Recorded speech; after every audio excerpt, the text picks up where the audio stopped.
As the Champions League race intensifies, the rest of the league looks on, waiting for the season to end. Welcome back to West Ham Unofficial.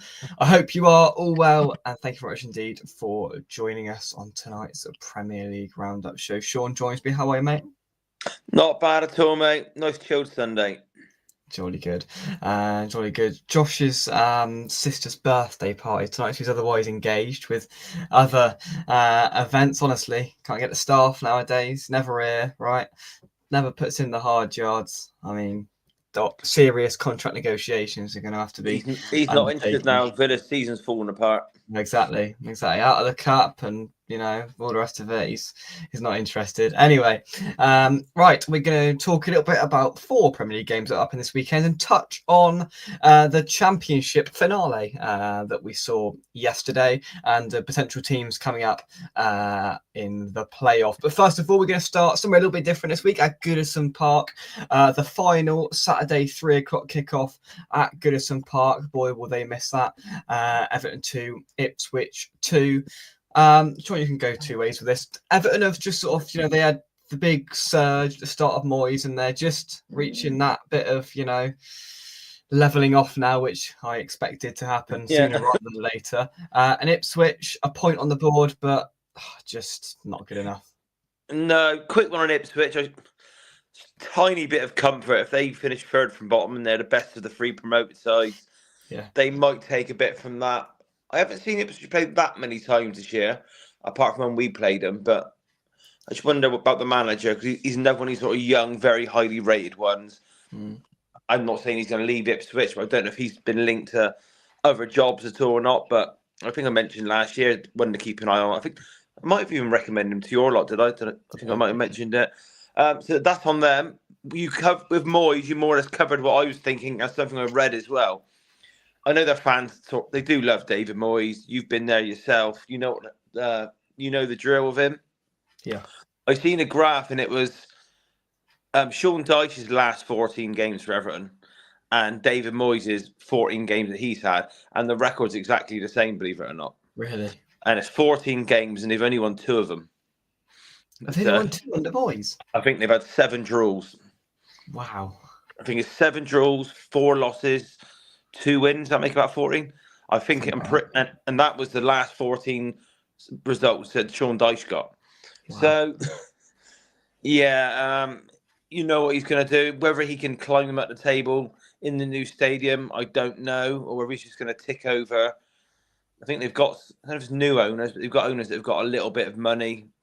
Whether he can get Everton back into the European spots like he did you, I'm not so sure. The squad's took a bit of a batter in the last 3-4 seasons, hasn't it, really? Let's be honest.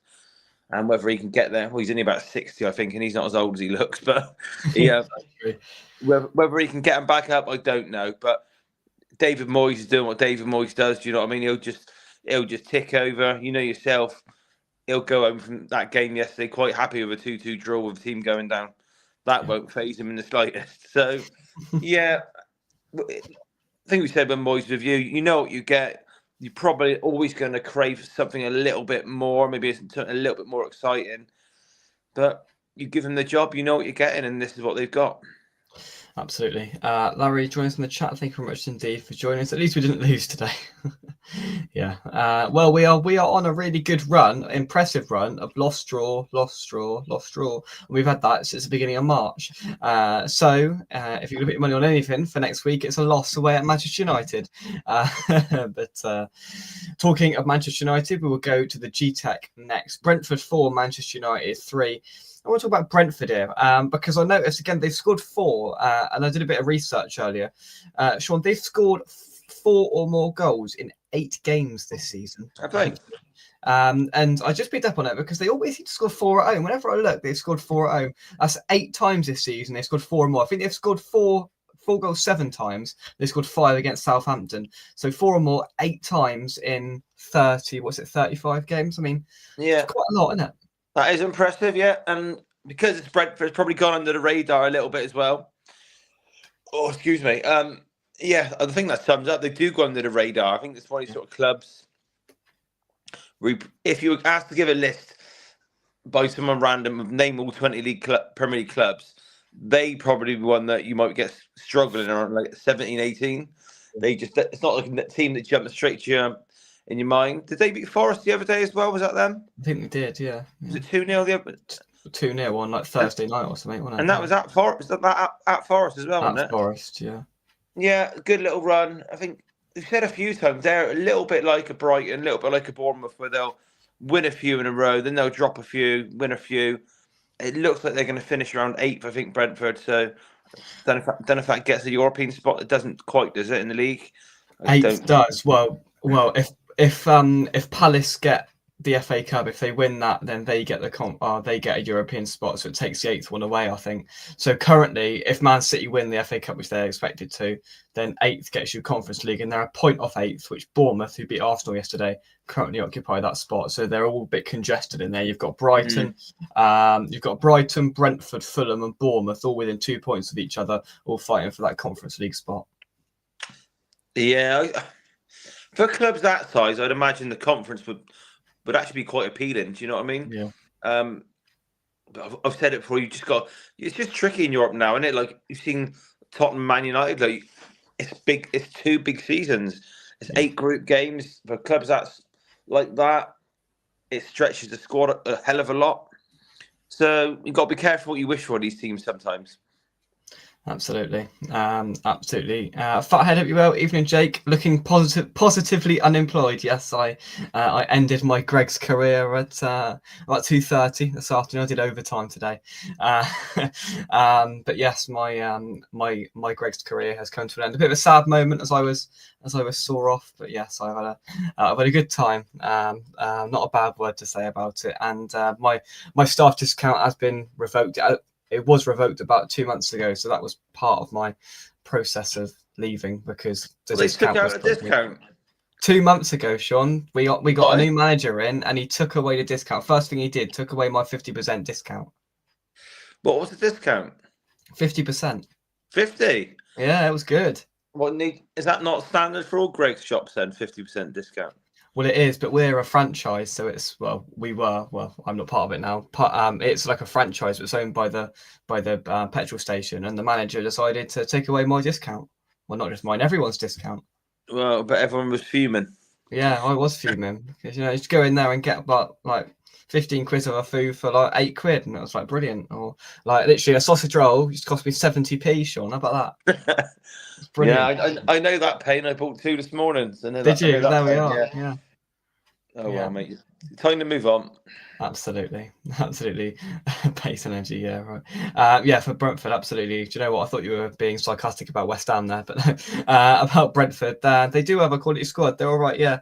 And look, you've got, as I mentioned, you've got Bournemouth, Brentford, Brighton, Fulham. Which team would you like to see get that Conference League spot? I've got an inkling of who I think you will say here, Sean, geographically. Say them again. Brentford, Bournemouth, Fulham and Brighton. I would probably go Bournemouth. I think geographically. Yeah, I've probably got a little soft spot for them being nice southwest seaside town, so I would go for them.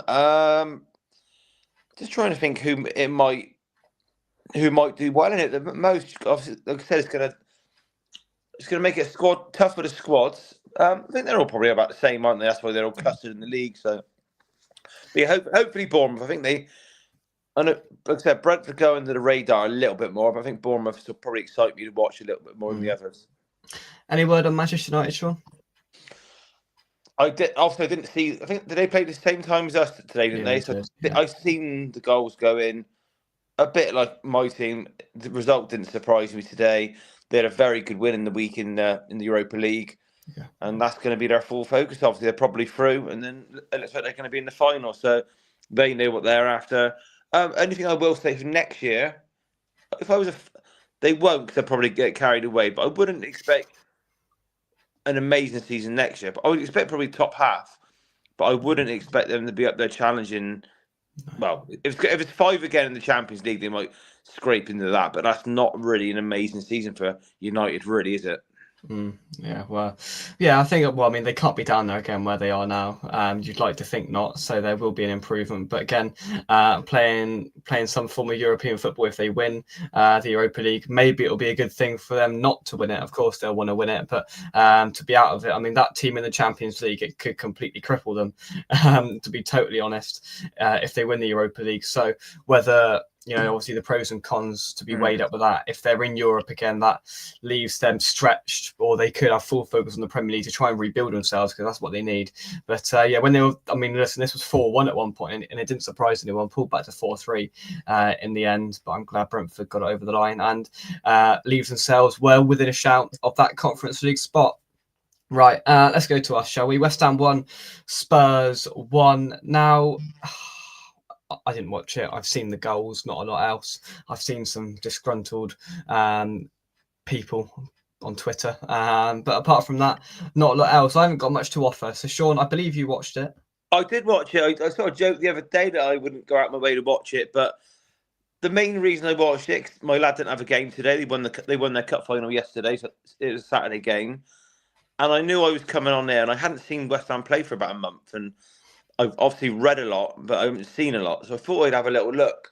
I knew what we'd get with Tottenham because they made 8 changes. It was effectively the B team, but it was really. I think only 2 would probably get in the first team.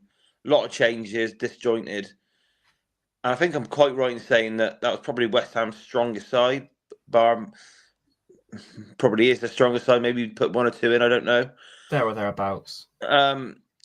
So I'll be honest. To put it simply, the game was very, very poor.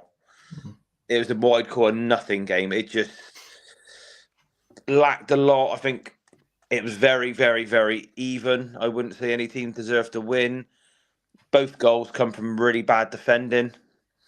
Your goal was a goal you scored, which is quite a common goal that we just don't pick up runners.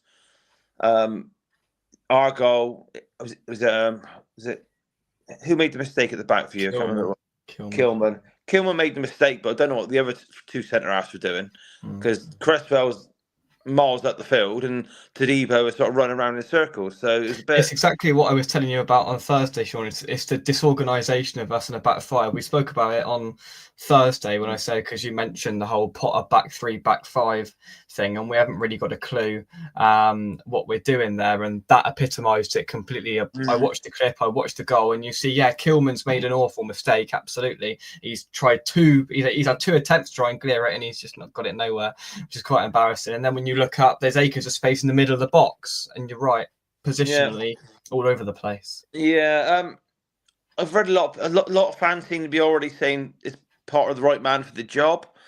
On Potter quickly, the only thing I would say is, and I'm probably boring you with this now, whoever thought of him to give him the job knew he was going to play back 3. Yeah. So if you've just spent quite a lot of money on centre backs and all this, you'd think logically, if we're bringing someone in mid-season, is it right to go with somebody who's got a back 3 when the squad has probably been built more for a back 4? So it's not Potter's fault that, because he was always going to do that. But obviously Tottenham and West Ham are very close in the league. But I do think their squads are very contrasting. Like on paper, I think our squad's a lot stronger, but it's also a lot younger and a lot newer. Yeah. I said on Thursday, your squad's a proper mishmash of players who don't want to be there, players who have been there too long, some iffy buys, if I'm totally honest with you. Do you know what I mean? Like, I know you were a fan of Kilman at the start of the season, but I think your opinion's slightly waning a little bit. Yeah. Just watching you, I just expected you to have more energy. I don't know why. You just look so sluggish. And then it's been like that for a while. It's lethargic, isn't it? It is really painful to watch. Yeah. An example of that's one player, and this player he's probably got a few issues going on. But Archie Graves at right back today. He's a half decent standing right back. I don't necessarily like him there that much because I don't think he's got the pace for it. And I've seen a lot of wingers do him for pace down the line. Now, twice Kudus went to take him on. They run side by side, and Kudus realised he wasn't getting by him and cut back.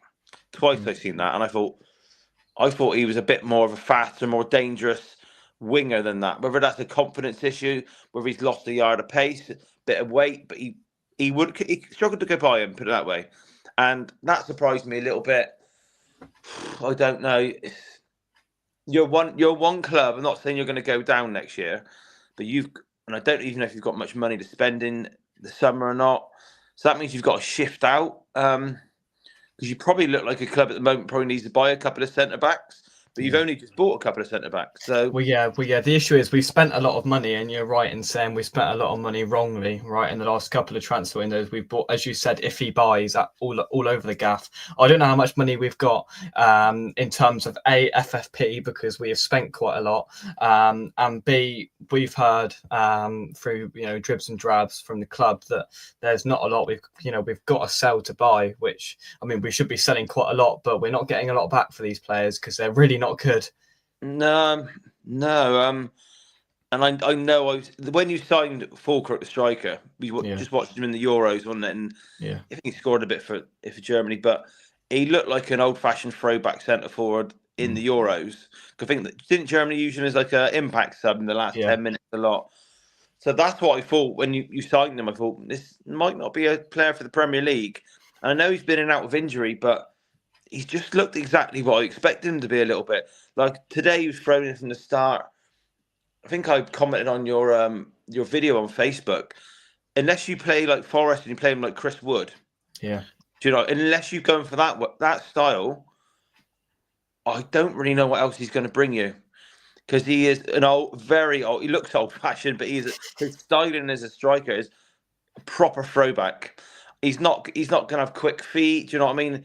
You're going to have to launch it in there. If he's playing I mean, you can sort of associate him, as you said, with the Chris Wood and Andy Carroll sort of striker, and it is a throwback. But get a player around him. I think if you get somebody around him and you're effective in what you do, I think he has the capability to be okay. I'm not saying he's the be all and end all and answer to all of our attacking problems, because I don't think he is. But at the moment, between him and Evan Ferguson, I mean, Evan Ferguson's the epitomisation of what's gone wrong with recruitment at West Ham, because he's just useless. Yeah, well, I don't want to keep saying I told you so, but I called that as well. I was like, and I think you haven't got to buy on a fee to buy him, have you, in this loan? Because I think weren't you being quoted at 40 million at one point? Around 40 million they want for him. Yeah. When that come up, I was like, any team going in, that's madness.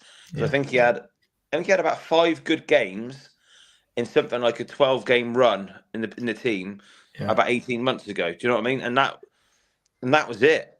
That was it. And I don't know who's scouting the players at the moment. I don't know who's got that sort of technical role. Well, I mean, Steiden was doing it, and we've booted him out because he's bought a load of crap players. So at the moment, God knows who's doing it. It might be Sullivan for all we know. Like, it's just a complete mismatch of chaos. Yeah. I think a lot of your fan base is accepting that it's going to be tough for a couple of years, maybe. But once you get the squad proper, then you've got to go careful. Like my club, we went down to buying all the youngsters. Oh, excuse me again. We're buying a load of youngsters. All of a sudden, now we lack some experience. So you've got to be careful. But yeah, I don't know, mate. That's been honest truth for West Ham. I think the fans, it's very easy to blame a manager, I know, but he's been brought in. They've chose him, and he has got, I can tell he's got a hard job on him, on what he's got there. Like just a mishmash of it all. And I think you'll probably be bottom 6 again next year. But that's probably where I would have just had you this year. But I just think you've got to get these transfers spot on. And I don't think the manager's going to deter from his back 4. I even seen your subs come on. I think you made 5 subs. And that just summed it up. I think the young players on loan come on. A centre-back who is Mavropanos, who proved he's not good enough, come on. Sufel come on. He's probably one of the old brigade I spoke about. He's probably been there too long. That was 3 of them. Ward-Prowse come on. I know he had that free kick. Another one you probably don't think is good enough because you sent him out on loan. Yeah. And one other. So that just sums up what I'm saying about the squad being a mishmash. He's bought on subs at that time, and he's bringing on the same players. He always bringing on Sufal and Ward-Prowse, whatever for, I don't know, because you're right, they're players that probably shouldn't be here next season. Sufal's been a great servant to the club, better than Ward-Prowse in my opinion. He had a couple of really good years at right back, but Wan-Bissaka's miles clear. If we're being totally honest about it, Wan-Bissaka's miles clear of him, and those subs again just bemusing. But very quickly, conceded a late goal the other night, which just leaves the tie in a little bit of trepidation going to Norway on Thursday. Are you nervous at all or not? Did the Norwegians give you any reason to be fearful or not? We played them off the park, to be quite honest with you, and a lot of fans were disappointed it was only 3. Really? Yeah, I think that they scored in the 85th minute and it was deflected, and it was the only really chance they had in the whole game. Right. The downside is it will be tough over there. They almost certainly will score. It won't. We don't do it the easy way. But typical of our season's gone. Bergvall, we spoke to on Thursday before the game. He's out for the season, and it's looking like Madison's out for the season as well now. So even if we get to the finals, those two have been quite key, especially in the Europa League. Solanke limped off on Thursday, but I think he might be fine. So again, the injuries are totting up a little bit. And Kulusevski was injured. He hasn't really found his early season form. So we're suffering a little bit again. I'd like to think I'll be disappointed if we don't get through. And I'd be disappointed if we didn't score over there, put it that way. It's going to be interesting. And of course, Man United did well as well. So we could have a 15th versus whatever it is, 16th Europa League final, which should be pretty tragic, to be totally honest. But well, the thing is, I've read a few people having a little moan about that, only because it's Tottenham and Man United, let's be honest. Yeah. But I think I read Atalanta won it and they finished 11th. And some other team won it and they finished 10th in their league. So it's not unusual. Do you know what I mean? It's just part of it. It's the rules of the comp. Yeah, and I think obviously it goes without saying with teams that their league form may slip because of the as we mentioned earlier, the sheer amount of games that are involved in it. We've got Liverpool, Chelsea, but we're not going to spend too long on that because we're good. It's basically Chelsea. I mean, just to wait on Chelsea, Liverpool changed a load of players, and had a bit of a day out really, and they didn't really work for them. But Chelsea firmly putting themselves back into the Champions League race with Newcastle failing to win as well. Nottingham Forest tomorrow night. I want to keep an eye on that one. But Chelsea, Champions League, would that be classed as a success for Enzo Maresca, Sean, do you think? I would say yes, but I don't think everyone would think the same. I think some Chelsea fans, I've even read a few times that they're even thinking about changing in the manager. So really? Yeah, I think Chelsea are an example of a club where when you have a successful period, your fans just get used to it too much and then almost been a bit spoiled. Do you know what I mean? They're one of them clubs, and I think the fan base is pretty much the same. So they would be expecting changes to get them back in title races. That's what they want, and they're not as big a club as something like Man United, who probably should be there. Yeah. Like Chelsea were only ever up there winning trophies the era just before Abramovich went there. So it's not like they've always been a super club or anything. But yeah, I would be reasonably happy what the manager's done. I think they're a prime example of how many clubs are going to get Champions League spots, how many are going to get European spots. Because I don't look at them as being a great football team. Do you know what I mean? And they're probably going to get 4th or 5th. But I think they're a bit of a mismatch as well. I mean, not to the extent we are, but they are a team that is filled. I mean, there's so many players there, and it seems like he's managed to get it all intertwining quite well there. But again, they have poor performances and they go off the boil, and there is an element of inconsistency to it, but they've managed to be okay in what's been a really bleak season for most, and they've maintained that sort of position. They were in a title race in quotation marks for a couple of weeks, and I think they will get Champions League. But a couple of minutes just before we go to talk about the Championship then. So I did some coverage yesterday. I watched the Bristol City game. Now they were very lucky indeed. Basically 3 results went their way because they didn't win to get into the playoffs. So you've got Bristol City versus Sheffield United and Coventry versus Sunderland, I think, as the 2 playoff games. Sean, your pick from each game and your pick to come up, and any sort of analysis from what you've seen. I've watched a lot of the Championship again. My delusional Leeds fan seems to think Burnley and Leeds are better equipped than the 3 teams that went up last year that are going straight down. I don't think they are. Leeds are coming back into the Premier League with better owners, though. I will say that. Yeah. How much? Because they're going to do up Ellen Road a little bit of an Anfield tart-up job by the look of it. What they could spend, I don't know. My early prediction is, I don't know if you'll get your Burnley mate on here or not at some point, but I think the Burnley will be a bit like the teams that come up last year. I think they'll struggle to get 25 points max. Leeds, they're the one, whoever comes out, Leeds will be the one that's got the best chance of staying up, but they even need to buy 4 or 5 quality players. So they'll probably be competing with your lot to maybe sign this sort of players. I don't know. About the playoffs, I'm a bit bored of Sheffield United, so I hope it's not them. Absolutely. I'm not really a fan of Wilder, the manager. He's a bit of a prat. He upsets people a lot in that league. I got a feeling Bristol City, I know they're not in the best form, but I've got a feeling they might go through over 2 legs. I hope so, yeah. I've just got a hunch. I think quite often the team that have finished third in the league, the championship as well, especially when they've got like a huge points difference between third and sixth, they often don't do it. And I don't think Sheffield United will go up. I would think it would be Bristol City, and I reckon Frank Lampard might get Coventry there. I agree. I just think a little bit of big player experience, know-how in cup finals, things like that. He's been in every cup final, so he knows exactly what to do. And then I think that's probably a flip of the coin if it is those two in the final. I'm in agreement. I agree. Yeah, my 2 were Bristol City and Coventry, and I'd like to see Coventry come up just for the Fat Frank derby at their place. That would be amusing. And then you've got Bristol City, which is an hour up the road, which would be gorgeous, to be totally honest. And good to see them come out of the Championship after all of those years finishing mid-table. So, if it's those 2 in the final, let them fight it out and see who wins, and just not Sheffield United. I agree with you. Anybody but Sheffield United. I've been there. We've done the ground. We've ticked it off. We don't need Wilder back in the Premier League. We don't need Sheffield United back in the Premier League. Please, not them in any way, shape or form. That is my thoughts. Sean, thank you very much indeed for joining me. I will see you next week as we near the end of the Premier League season. So this time next week, the first legs will be done for the Championship. So we may have a little chat about that. I think Thursday and Friday they're taking place in the coming weeks. So we'll have a clearer idea then, maybe not. But until then, who've you got? Of course, Thursday night, big game for you, Sean. So we've got Thursday night. Just got to get through.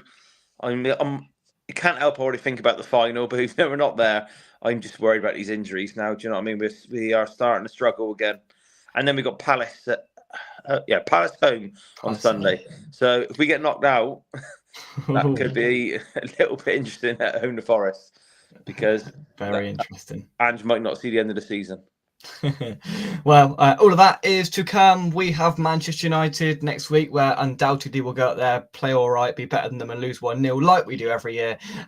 So stay tuned for that. Thanks everyone for getting involved in the chat, and thanks Sean. I will see you next week. Until then, come on you irons, and goodbye.